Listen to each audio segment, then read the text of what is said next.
వాళ్ళ అలా ఉండటం మూలంగా వాళ్ళ మధ్య సఖ్యత ఉండదేమో, వాళ్ళ మధ్య ఒక విభేదాలు ఉంటాయేమో అనే ఒక రకమైన భ్రమలో ఇక్కడ అభిమానులు కొట్టుకుని చచ్చేవాళ్ళు. ఆ వాల్ పోస్టులు చింపుకునేవాళ్ళు. నెల్లూరులో మా కజిన్స్ ఉండేవాళ్ళు, వాళ్ళిద్దరు సొంత అన్నతమ్ములు. కానీ వాళ్ళిద్దరు ఒకళ్ళు రామారావు గారిని, ఒకళ్ళు నాగేశ్వరరావు గారిని ప్రేమించేవాళ్ళు, ఇష్టపడేవాళ్ళు, అభిమానించేవాళ్ళు. వాళ్ళిద్దరు కొట్టేసుకున్నారు, రక్తం వచ్చే కొట్టేసుకున్నారు. నాకు దానికి కంగారు వచ్చేసింది. నేను చిన్నోడిని. ఎందుకలా కొట్టుకున్నారంటే వాడు అభిమాని, వాడు ఏంటి, వాడు అది అంటే నాగ్గడి ఇలాగా ఇద్దరు కొట్టుకుంటున్నారని చెప్పేసి. అంటే నాకు ఆ రోజు నుంచి మొదలైంది, ఏంటి సినిమా వాళ్ళు హీరోలు బాగానే ఉంటారు, వీళ్ళు కొట్టుకుని వస్తారేంటి అని చెప్పేసి. నేను ఫిలిం యాక్టర్ని అయిన తర్వాత హీరోల మధ్య ఒక సఖ్యత, సహృద్భావ వాతావరణం అది ఉండాలి, ఏర్పాటు చేయాలి బలంగా నాకు ఏర్పడటానికి ఆల్రెడీ అదొక ఇన్సిడెంట్. అందుకనే మెడ్రాస్లో హనీ హౌస్ అని అప్పట్లో ఉండే జర్నలిస్టులకు తెలిసే ఉంటుంది. ఆ హనీ హౌస్ ఏంటంటే 1 ఏకర్ ల్యాండ్లో ఉంటుంది. ఎక్కడ ఏ 100 డేస్ ఫంక్షన్ జరిగినా, ఏ ముహూర్తాలు ప్రారంభోత్సవాలు జరిగినా, ఎవరికి ఏ బర్త్డేలు జరిగినా, ఏ 31st నైట్ డిసెంబర్ ఫంక్షన్ చేసుకోవాలనుకున్నా సరే అటు తమిళ ఇండస్ట్రీని, ఇటు తెలుగు ఇండస్ట్రీని ఆహ్వానించి అక్కడ అందరికీ చక్కగా పార్టీ ఇచ్చి ఒక రిక్రియేషన్ తోటి మంచి భోజనాలు చేసుకుంటూ, అంటే అవి ఉంటాయనుకోండి, అది వేరే విషయం.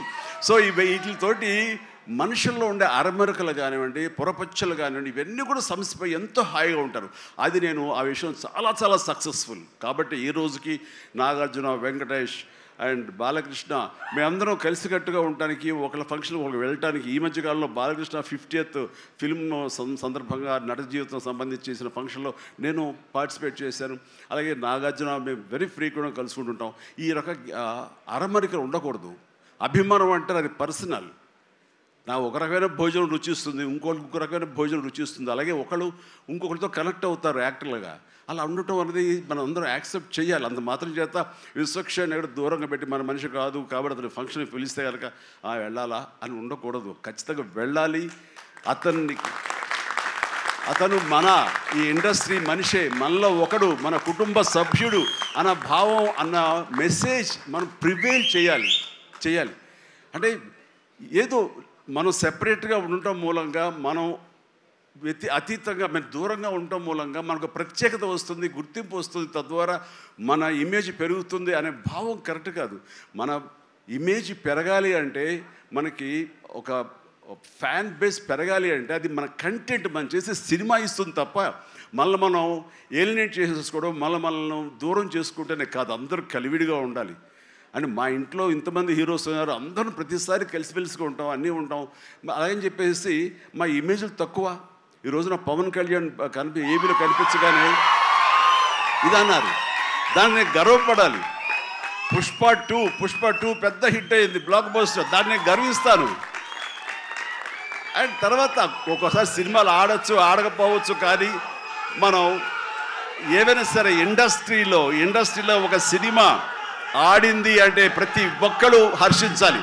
ఎందుకంటే ఒక్కొక్క సినిమా గురించి, ఒక సినిమా ఆడిందంటే ఎన్ని వందల మంది, వేల మంది, లక్షల్లో కార్మికులు కానివ్వండి, పరోక్షంగా ప్రత్యక్షంగా వాళ్ళు దాని మీద ఆధారపడతారు, బతుకు జీవనం వెళ్ళగలుగుతారు. కాబట్టి వాళ్ళ బతుకు తెరువు కోసం, వాళ్ళ భవిష్యత్తు కోసం, వాళ్ళ యొక్క జీవితం కోసం మనం ఖచ్చితంగా హిట్ సినిమాలు చేయాలి. ఒక హిట్ ఎవరికి, ఏ హీరోకి వచ్చినా సరే అందరం ఇవ్వాలి, అందరం ఆనందపడాలి. ఆ వచ్చిన డబ్బు మళ్ళీ ఎక్కడో పెట్టరు. ఇప్పుడు సపోజ్ సాహో ఉన్నారనుకోండి, అంతకుముందు తీసిన 3 సినిమాల్లో మంచి డబ్బులే వచ్చినాయి.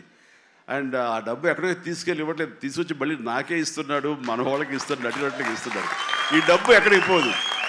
అంటే భగత్ సింగ్ కేసరి సినిమా చేశాడు, లాభించేసాడు, ఇంకా మనకు లాభం లేదు అని వేరే గ్రూపు, వేరే కాంపౌండ్ అనుకుంటే, నాకు అతను ఇచ్చిన అడ్వాన్స్ ఎక్కడి నుంచి వస్తుందండి? అతను ఇచ్చిందే కదా. అది రావాలంటే అతను మంచి భవిష్యత్తు కోరుకోవాలి, అతను గుడ్ విషెస్ తెలియచేయాలి. అందుకని ఇండస్ట్రీలో ప్రతి ఒక్కళ్ళు ఒకళ్ళనొకళ్ళు అవినాభావ సంబంధంతో ఒక కుటుంబ సభ్యుల్లాగా ఉన్న రోజున ప్రతి వాళ్ళు గొప్పగా చెప్పుకుంటారు, ఆనందంగా ఉంటుంది. అదే అందుకనే ఆ ఆనందం పొందడం కోసంగా, ఆనందం ఇవ్వడం కోసంగా ఈ రోజున మన హీరో విశ్వక్షేణ్ నా దగ్గరకు వచ్చి అడగగానే సాహు గారు కూడా వచ్చారు. ఆ రోజున వచ్చినప్పుడు వాడు సాహు నాకు తెలిసిన ప్రొడ్యూసర్, కావాల్సిన మనిషి, నా ఫ్యూచర్ సినిమా అతనే ప్రొడ్యూస్ చేస్తున్నాడు అనిల్ రావిపూడి గారితో. అండ్ డెఫినెట్గా వస్తాను, అయితే ఏ రోజు అనేది ఒక్కరట్టు ఇవ్వండి అని చెప్పేసి టైం తీసుకుని 24 hours తర్వాత ఇది చేయడం జరిగింది. అండ్ మరి ఐ థింక్ ఆ మధ్యలో ఎవరు ఏవి ఇక ఆ కాంపౌండ్ ఈ కాంపౌండ్ అంటారని నేను అనుకోను. ఇక ఒకటే కాంపౌండ్ అంతే ఇండస్ట్రీది. That's it.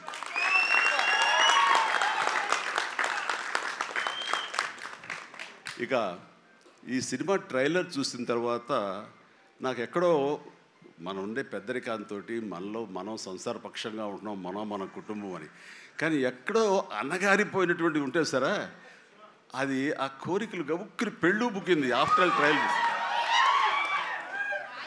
మనిషి కొంచెం మోటుగా ఉన్నాడు, ప్రౌఢలాగా అనిపిస్తున్నాడు, కానీ గ్లామర్ తగ్గలేదు, కసుక్కని అనిపిస్తున్నాడు.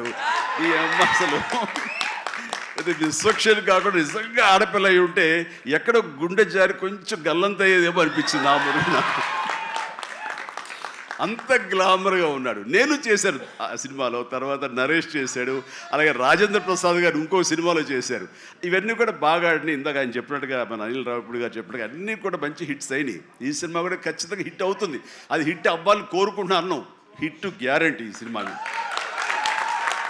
అంటే ఒక హీరో అంత రగ్గడగా, అంత టఫ్గా, అంత మొరటగా ఉండే మాస్ మనిషి అంత నాజుగ్గా నవనవలాడుతూ ఛాన్స్ దొరికి పక్కన ఉండుంటే కనుక బుగ్గ కొరికే అనిపించే అంత ఫీలింగ్ ఉంది. అంటే అండ్ డెఫినెట్లీ ప్రతి వాళ్ళు ఆ కోరిక తీర్చుకోవడం కోసంగా, చూసుకుంటూ ఉండడం కోసంగా వెళ్తారని అనుకుంటున్నాను. ఖచ్చితంగా వెళ్తారు, ఆనందిస్తారు.